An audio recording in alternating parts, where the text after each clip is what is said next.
In the name of Allah, the Merciful, the Beneficent. Now with the main headlines. Grand Ayatollah Shirazi stresses that Muslim rulers should implement justice and equality and not be a copy of the dark rulers.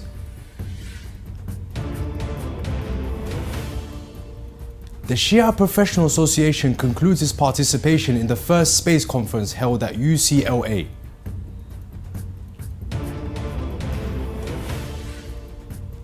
The UK is urged to crack down on hate crimes against Muslims.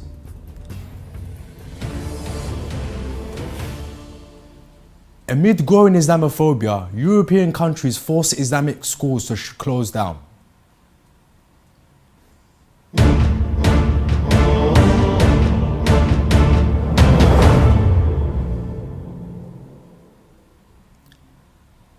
Assalamu alaikum wa rahmatullah, dear viewers. This is Ayub and you are watching Shia Waves live from Imam Hussein TV 3.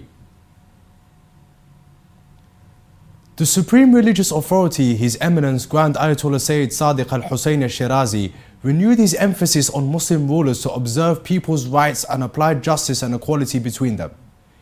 His Eminence the Grand Ayatollah Shirazi said, "One of the obligatory and certain rights in Islam for rulers is to do justice to the people and not be like those who preceded them from the Umayyad family and the Abbasid family who persecuted the people."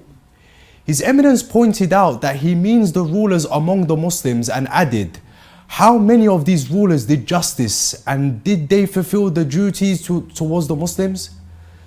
The Grand Ayatollah also stressed the importance of enjoining good and forbidding evil against the practices of ruling regimes in Islamic countries. The Grand Ayatollah Shirazi pointed out the greatness of performing this duty, which is the responsibility of everyone, pointing out that the Ahlul Bayt, peace be upon them, were killed and poisoned by their enemies, all for the sake of enjoining good and forbidding evil for their tyrannical rulers. Yesterday, the Shia Professional Association for Creativity and Education in the US state of California announced a successful registration during its participation in the first International Space Conference, which was hosted by the State University, UCLA, for 2 days. The International Shia Council stated in a statement received by Shia Waves News Agency that the space conference held at the University of California recorded great success and its wonderful youth presented Islam's view of space and the universe. The council went on to say, "We are very proud to support this wonderful endeavor led by Shia youth in participating in various scientific forums and events around the world." They explained that the members of the association spoke to the participating audience about the Islamic view of space and the universe, in addition to addressing the hadiths and narrations of the Ahlul Bayt, peace be upon them, in this scientific field. British Secretary of State for Levelling Up, Housing and Communities, Michael Gove, is facing calls to crack down on worsening hate crimes against Muslims by reconsidering the government's failure to adopt a formal definition of Islamophobia. In 2019, the government had indicated it would seek to establish a working definition of Islamophobia to tackle the problem. However, this has reportedly been halted in recent months, with Gove having spoken out against the proposed definition in the past. Sarah Owen, Labour Shadow Minister for Faith, and Afzal Khan, Parliamentary Chair of the Labour Muslim Network, wrote to Mr. Gove urging him to use Islamophobia Awareness Month in November to tackle the mounting problem. They pointed to shocking recent Home Office data showing that recorded incidents of hate crimes against Muslims in the UK rose by 42% in the year ending March 2022. Hate crime against our many Muslim communities in the UK continues to be damaging and shameful, but too often it goes unreported due to difficulties in identifying this particular type of religious and racial discrimination, they said. Also adding that a country cannot fully tackle an issue it cannot define. Let us remind our respected viewers of today's headlines. Grand Ayatollah Shirazi stresses that Muslim rulers should implement justice and equality and not be a copy of the dark rulers. The Shia Professional Association concludes its participation in the first space conference held at UCLA.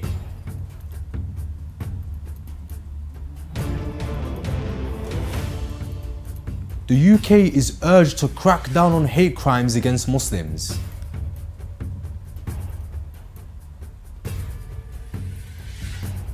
Also tonight, 1 year in, the Taliban escalates its war against girls' education in Afghanistan.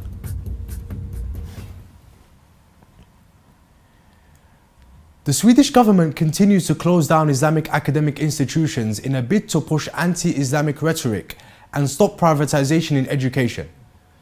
Earlier this year, the Nordic country's then educational minister told a press conference that its government had introduced a bill aiming to prohibit the establishment of so-called independent religious schools. French authorities are also cracking down on Islamic centers as 2 Islamic schools have been closed in France's southern city of Montpellier last week, according to local media reports. Only Islamic schools have been targeted by the legislation so far, triggering an outcry from Muslim organizations, researchers and schools, arguing that the decision to shut down Islamic schools was not based on poor academic results or other teaching shortcomings, but rather had political anti-Islamic motives. Now, joining us live from Washington DC, the manager of Free Muslim Association, Mujtaba Akhwand.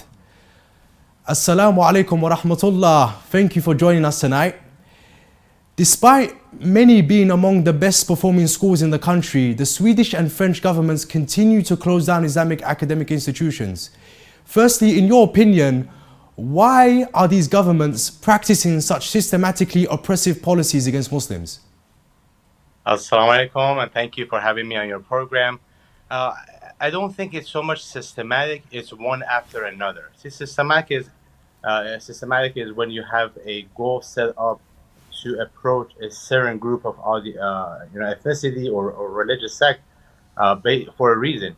But what's happening is every now and then these European governments or European countries, basically, they see pockets of extremism just popping up here, popping up in there in different countries, and unfortunately there is true extremism there, but somehow the lens is being brought in to portray that all Muslims are bad, but which is not true and not a fact, and the regular people know that, your neighbors know that, but there is a lack of knowledge from government side on what the true Islam is, and Muslims, regular Muslims, average Muslims, Shia or Sunni, do not portray that, do not advocate for that so much or as much as a aggressive Islamist extremist group overseas will do. So the governments have a political lens on what Islam could do to a community of people,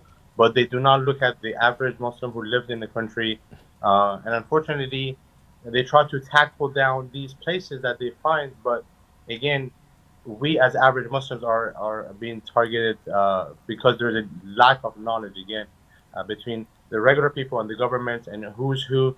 So there needs to be a advocacy to increase knowledge on and introduce the true peaceful aspect of Islam to the government and regular people, so they understand that Muslims do not represent these extremist groups, and extremist groups do not represent Islam. France and Germany are the European countries with the most Muslims, totaling 4.7 million, equaling 7.5% of the total population, according to anti-Muslim polling. Islam is one of the fastest growing religions in France. With this being the reality on the ground, why is Islamophobia going so fast? And I think this contributes to my first point. People who are exposed to Muslims and who are neighbors of Muslims, who attend facilities, educational facilities with Muslims, they understand that the Muslims are fine, the teaching of Quran is fine, nothing about Islam is wrong. Now, this happens when there is, they call Islamophobia fear of Islam. I dislike that phrase. I think we should call it anti-Muslim or anti-Islam scenario.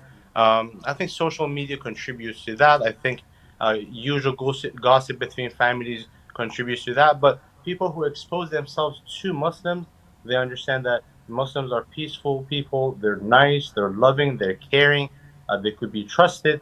Um, but when that gap expands, then the lack of knowledge expands, and unfortunately, we see uh, people not communicating, people not knowing of each other, people taking this what they see on social media as a rhetoric that they should trust, and how they should behave towards someone they see on the street. But and that should be eradicated. That should be something that we work on, and spread the knowledge that the general knowledge that Islam is a religion of peace. Islam is not what some extremist group portrays to be overseas. Now, what's happening is the population in Europe is growing, either those who are born into Muslim families or those who convert to Islam.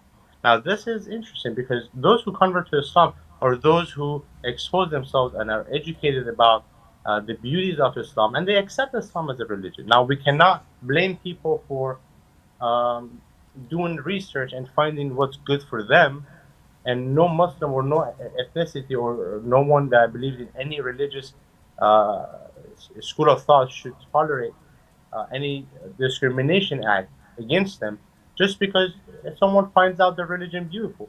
Now, the rhetoric and the scenario that it's portrayed on social media or from or on behalf of extremist groups overseas scares people. Of course, it does, and it should. But average Muslims, 99.9 percentage of Muslims who live in the West, or those who are exposed to Islam, or those who convert to Islam, don't think that way, and they enjoy reading teachings of Islam and how Islam teaches us to be better human beings, to take care of other people, to be loving and caring. November is Islamophobia Awareness Month, as I'm sure you're aware. This highlights discrimination against people of the Islamic faith and showcases the positive contributions of Muslims to society. In summary, what message would you like to deliver to those governments who practice anti-Muslim policies?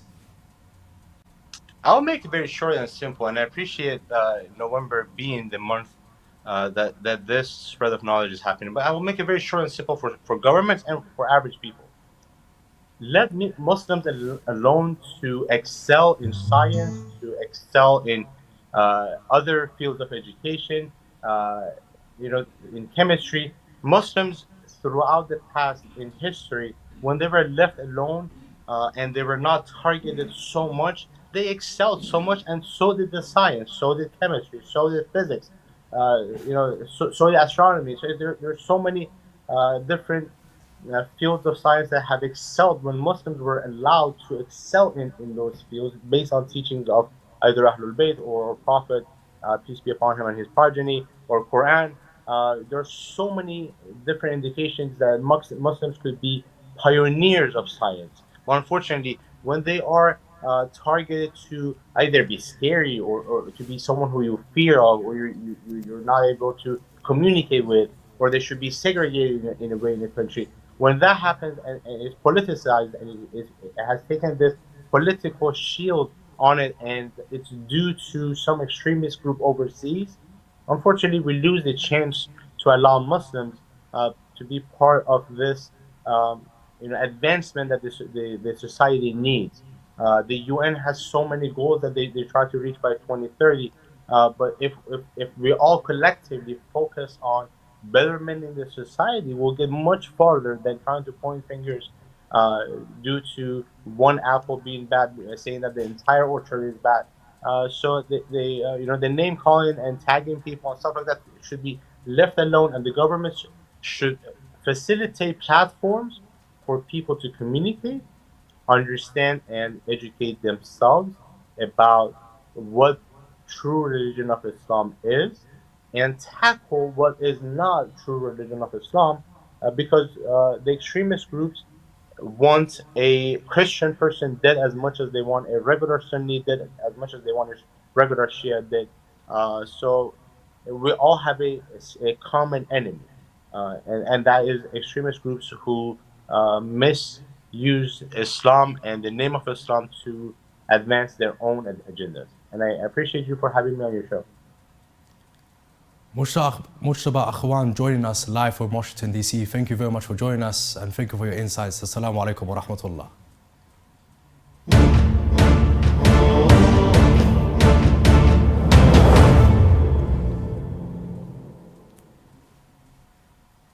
And now we continue some short news. Work on dismantling the old holy grail of Sayyidah Ruqayya, peace be upon her, has started. The old grail is being removed in preparation for the new one to be installed. Some parts of the grail have already been transferred to the holy shrine. The dismantling work is carried out by professional workers from Iran in cooperation with employees at the holy shrine of Sayyidah Ruqayya, peace be upon her. Muslims constitute the second largest religion in the Netherlands after Christianity at 8%, but it is the first in terms of prevalence among the Dutch. According to unofficial statistics, the number of Muslims in the Netherlands exceeded 1 million. There are more than 450 mosques in the Netherlands. In the cultural capital Amsterdam alone, there are more than 40 mosques which go beyond their role as a house of worship to turn into a social, cultural, political, and even economic institution as well.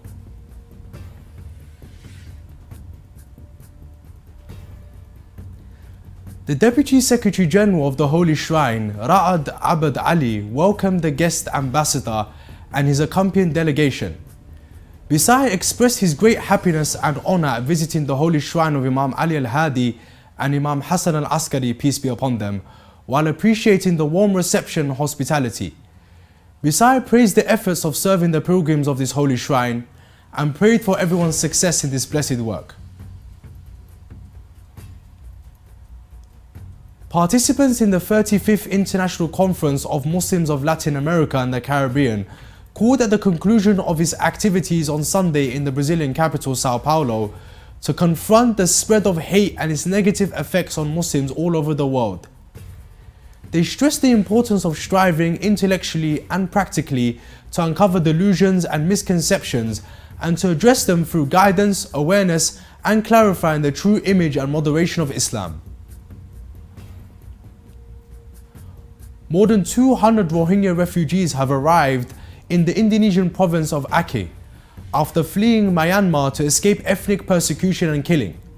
119 Rohingya refugees arrived on a wooden boat in Proka Tayopai village, Aceh province, and were taken to a temporary shelter. A group of 110 refugees also arrived last Tuesday after spending a month at sea with the aim of reaching Malaysia after leaving Myanmar, but they were stranded in the waters of Aceh. In March, 114 Rohingya refugees were found in the neighbouring district of Berwin. Hundreds of thousands of Rohingya Muslims have fled to Myanmar to refugee camps in Bangladesh since August 2017, when the Myanmar army launched an ethnic military campaign against them.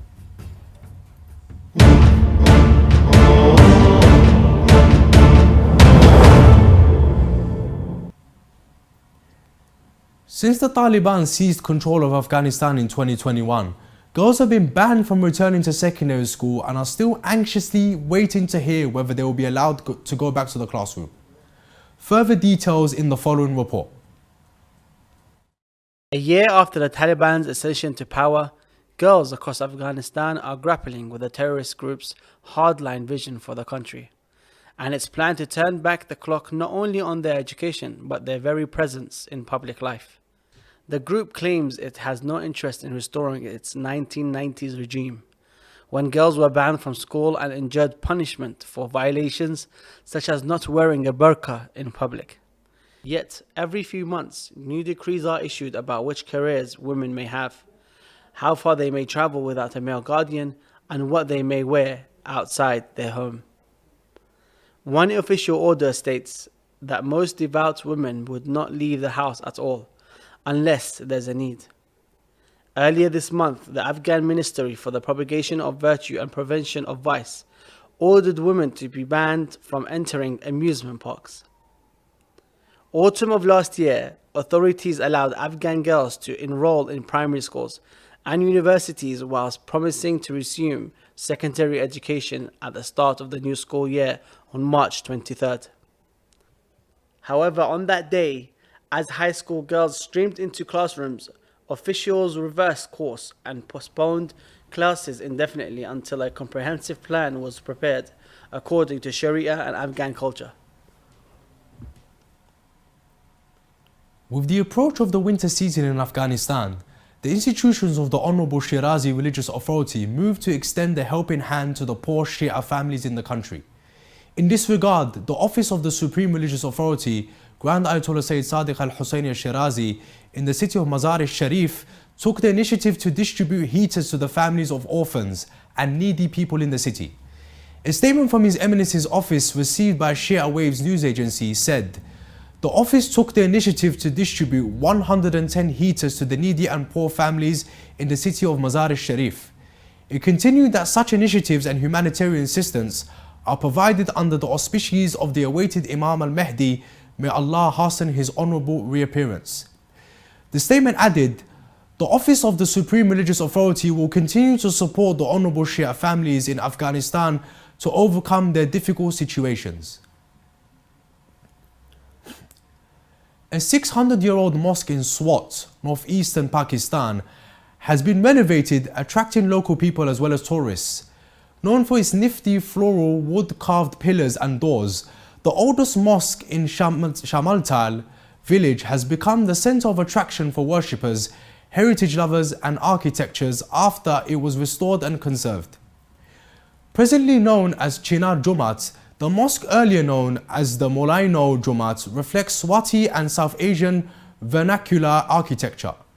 It is located in the heart of Chamaltai village in Khalazkala, Tehsil, according to the locals. It was constructed by Akhund Baba some 600 years ago. Since then, it has been expanded, renovated and reconstructed with the gradual increase in population of the area. We have reached the end of today's Shia Wave Show. Let's remind our viewers of today's headlines. Grand Ayatollah Shirazi stresses that Muslim rulers should implement justice and equality and not be a copy of the dark rulers. The Shia Professional Association concludes its participation in the first space conference held at UCLA. The UK is urged to crack down on hate crimes against Muslims.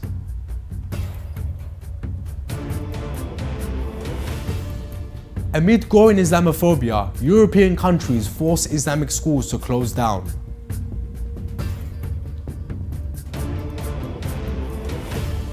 One year in, the Taliban escalates its war against girls' education in Afghanistan.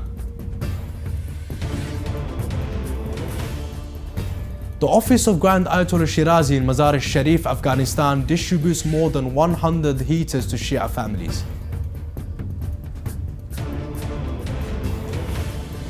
Restored historic mosque in northeastern Pakistan attracts tourists, residents.